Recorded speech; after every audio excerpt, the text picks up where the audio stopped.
Assalamualaikum warahmatullahi wabarakatuh. Perkenalkan, nama saya Dian Fitria Nuraini dengan NIM 63020200017, kelas 5A Ekonomi Syariah. Baik, di sini saya akan sedikit menjelaskan mengenai materi Maqasid Syariah guna untuk memenuhi tugas mata kuliah model ekonomi Islam yang diampu oleh Bapak Muhammad Rofi Udin, SE MSI. Baik, sebelumnya saya akan memberikan pengantar sedikit dalam Maqasid Syariah sebagai dasar paradigma ekonomi Islam. Indonesia merupakan negara dengan penduduk muslim terbesar di dunia sebagai negara mayoritas Islam. Perkembangan ekonomi Islam dan keuangan temporer yang telah tumbuh dan berkembang dengan jumlah yang sangat besar ini tidak hanya akan melahirkan institusi keuangan syariah saja, melainkan berbagai aspek ekonomi secara luas, baik secara mikro maupun makro, maupun masalah-masalah ekonomi yang muncul.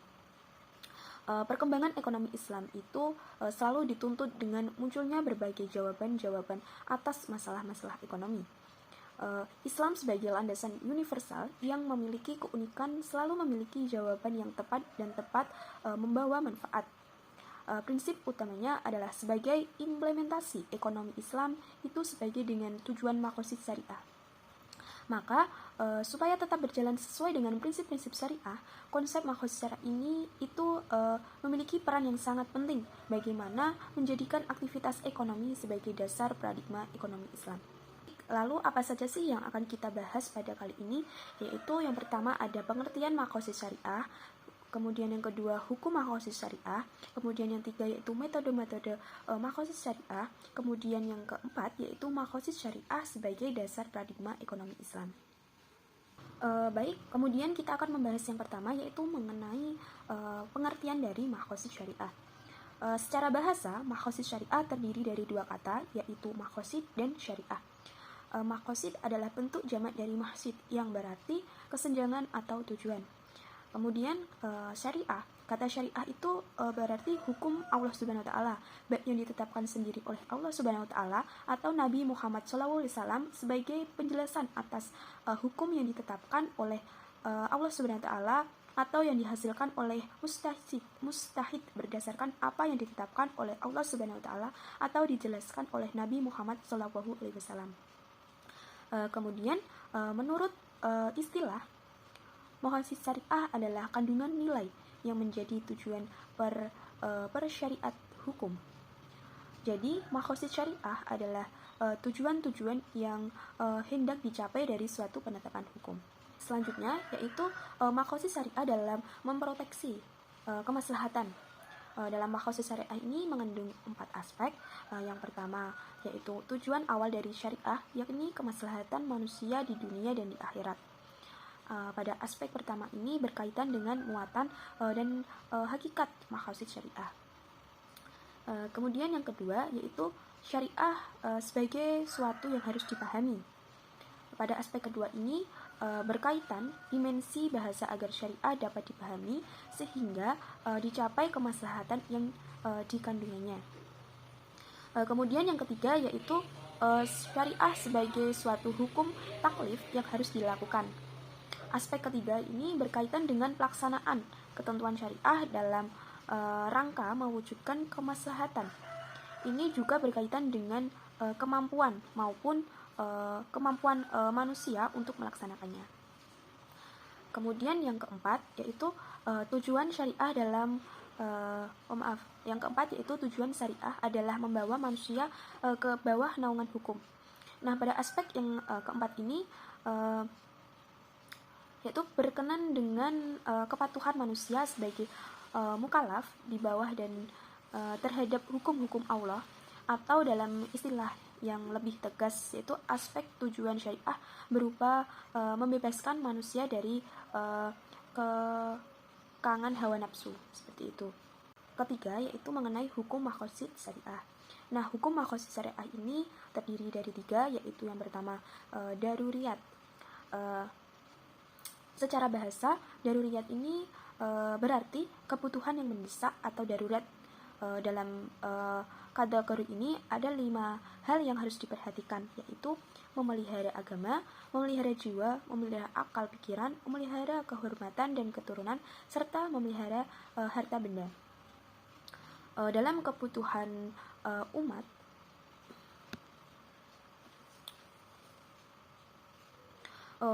dalam kebutuhan daruriyat, apabila tingkat kebutuhan ini tidak terpenuhi, maka akan mengancam kemaslahatan umat di dunia maupun di akhirat. Dengan adanya 5 hal yang paling utama ini mendasar, termasuk kepentingan yang harus selalu dijaga atau dilindungi, maka kita akan membahas satu persatu. Yang pertama yaitu melindungi agama.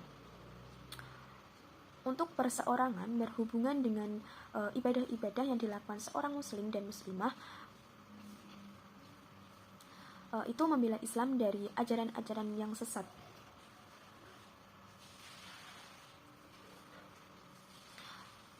Itu membela ajaran-ajaran Islam dari ajaran-ajaran yang sesat, membela Islam dari serangan orang-orang yang beriman kepada agama lain.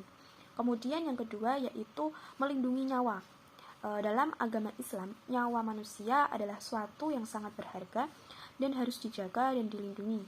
Seorang muslim dilarang membunuh orang lain atau dirinya sendiri. Kemudian yang ketiga yaitu melindungi akal. Yang membedakan manusia dengan hewan adalah akal.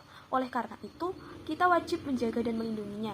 Islam menyarankan kita untuk menuntut ilmu sampai ke ujung dunia, maupun dan melarang kita untuk merusak akal sehat kita, seperti meminum alkohol. Kemudian yang keempat yaitu melindungi keluarga atau garis keturunan. Dalam menjaga garis keturunan yaitu dengan menikah secara agama dan negara. Punya anak di luar nikah misalnya akan berdampak pada warisan dan kekacauan dalam keluarga dengan tidak jelasnya status anak tersebut, sehingga perlu dibuktikannya dengan tes darah dan atau tes DNA. Kemudian yang kelima yaitu melindungi harta. Harta adalah hal yang sangat penting dan berharga. Namun Islam melarang kita untuk mendapatkan harta kita secara ilegal. Setelah daruriyat, yang kedua yaitu ada hajiyat. Secara bahasa berarti hijayat ini kebutuhan-kebutuhan sekunder. Apabila kebutuhan ini tidak terwujud, tidak sampai mengancam keselamatan, namun akan mengalami kesulitan. Untuk menghilangkan kesulitan tersebut, dalam Islam mendapat hukum ruksa atau keringanan, yaitu hukum yang dibutuhkan untuk meringankan beban, sehingga hukum dapat dilaksanakan tanpa rasa tertekan dan terkekang. Kemudian yang ketiga yaitu tahsiniyat. Secara bahasa berarti hal-hal penyempurna. Tingkat kebutuhan ini berupa kebutuhan pelengkap. Apabila kebutuhan ini tidak terpenuhi, maka tidak akan mengancam dan tidak pula menimbulkan kesulitan. Kemudian selanjutnya yaitu mengenai metode-metode maqasid syariah. Dalam metode maqasid syariah ini ada dua, yaitu istihsan dan juga maslahah mursalah. Dalam yang pertama itu istihsan, secara harfiah istihsan ini diartikan meminta atau berbuat kebaikan, yaitu menghitung sesuatu dengan menggunakan kebaikan. Kemudian menurut Al-Ghazali dalam kitabnya Al-Muhtasfa juz 1 ayat 137, ihtisan adalah semua hal yang dianggap baik oleh mujtahid menurut akalnya. Kemudian fuqaha munafiyah itu membagi ihtisan itu menjadi dua macam, yaitu yang pertama pentarjihan hias kafi yang tersembunyi atas hias jali atau nyata. Seorang pewakaf apabila mewakafkan sebidang tanah pertanian, maka masuk pula secara otomatis hak perairan atau irigasi, hak air minum, hak lewat ke dalam wakaf tanpa harus menyebutkannya berdasarkan ihtisan. Kemudian yang kedua yaitu pengecualian. Kemudian yang kedua yaitu pengecualian kasusitas dari suatu hukum kuali dengan adanya suatu dalil. Apabila penjual dan pembeli bersedekah mengenai jumlah harga sebelum serah terima yang dijual, kemudian penjual mengaku bahwa harganya adalah 100 juneh dan pembelian mengaku harga 90 juneh, maka mereka berdua bersumpah berdasarkan istihsan.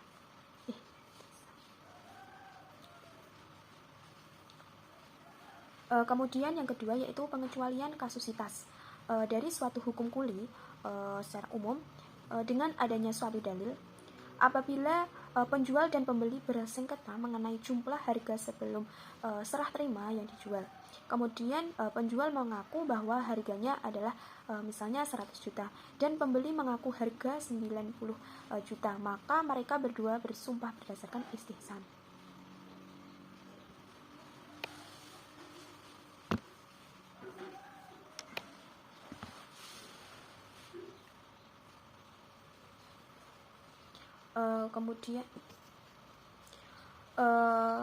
Kemudian metode yang kedua yaitu maslahah mursalah.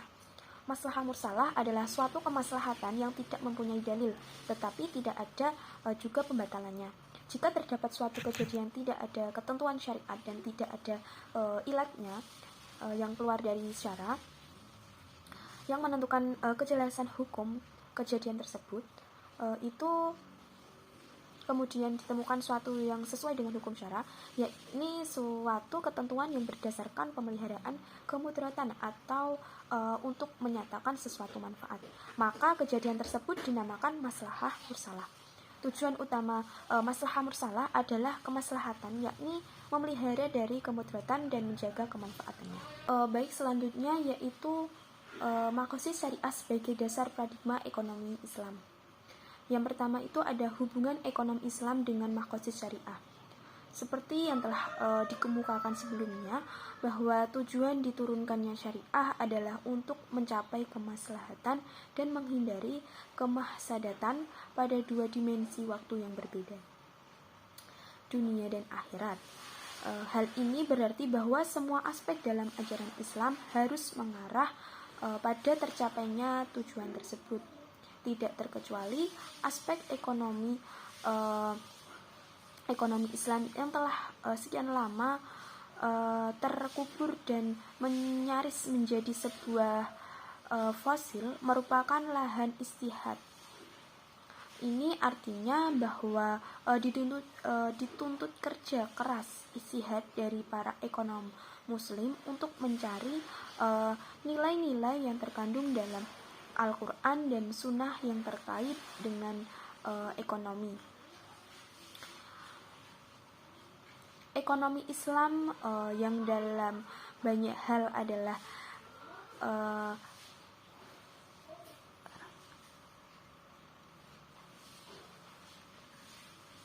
ekonomi Islam yang dalam banyak hal adalah reinkarnasi dari fikih muamalat, sudah semestinya mengembalikan kelenturan dan elastisitas fikih dengan menjadikan maqasid syariah sebagai the ultimate goal dalam proses tersebut. Oleh karenanya, menggunakan kacamata fikih muhasib untuk mengoperasionalkan nilai-nilai kemanusiaan universal seperti kemaslahatan, keadilan, dan kesetaraan ke dalam ekonomi Islam menjadi sebuah keniscayaan. Kemudian yang kedua yaitu ijtihad dalam ekonomi Islam. Nah, ijtihad umumnya itu dikaitkan dengan wilayah hukum, yaitu proses untuk menemukan hukum suatu masalah tertentu dari dalil-dalil yang ada. Terkait dengan posisi maqasid sebagai pokok pangkal dari proses beristihad, Syatibi mengintrodusir dua langkah dalam proses istihad, yaitu dengan istihad istinbat dan istihad tadbihi.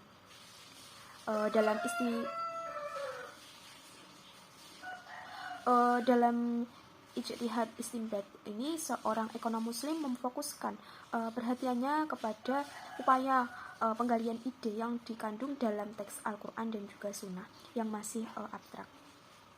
Sedangkan objek kajian tadbihi atau ijtihad tadbihi adalah manusia dengan dinamika perubahan dan perkembangannya yang dialaminya, sehingga masuk akal jika kemudian Hibi menyebut ijtihad tadbihi sebagai ijtihad yang tidak akan berhenti sampai akhir zaman. Kemudian yang ketiga yaitu implikasi maqasid sebagai implikasi makosid terhadap perilaku ekonom. Dalam hal ini, aturan-aturan dalam syariah sangat terkait dengan berbagai dimensi aspek perilaku manusia. Aspek ekonomi hanyalah salah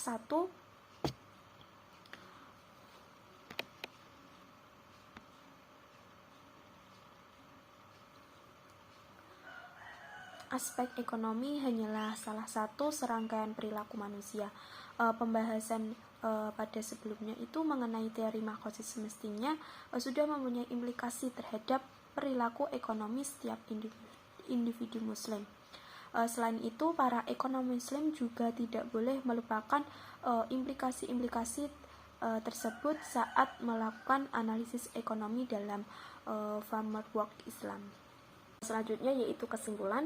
Jadi makosid syariah itu bertujuan untuk menjamin kemaslahatan manusia di dunia dan di akhirat, termasuk memenuhi kemaslahatan kepentingan ekonomi sebagaimana penerapan ekonomi dalam prinsip syariah. Seperti yang sudah dijelaskan dalam makosid syariah ini sebagai dasar paradigma ekonomi Islam. Pada semua aspek dalam kehidupan individu muslim harus mengarahkan pada tercapainya kemaslahatan seperti yang dikehendaki dalam makosid syariah. Ekonomi Islam juga menempatkan makosid syariah sebagai acuan, sehingga sistem dan ilmu yang kini tengah diformulasikan dalam memberi kemaslahatan dan mampu menjadi PNSI terhadap kompleksnya problem ekonomi. Mungkin cukup sekian yang bisa saya sampaikan. Apabila ada tutur kata yang kurang berkenan ataupun masih banyak kesalahan, mohon dimaafkan. Wabillahi taufik wal hidayah. Wassalamualaikum warahmatullahi wabarakatuh.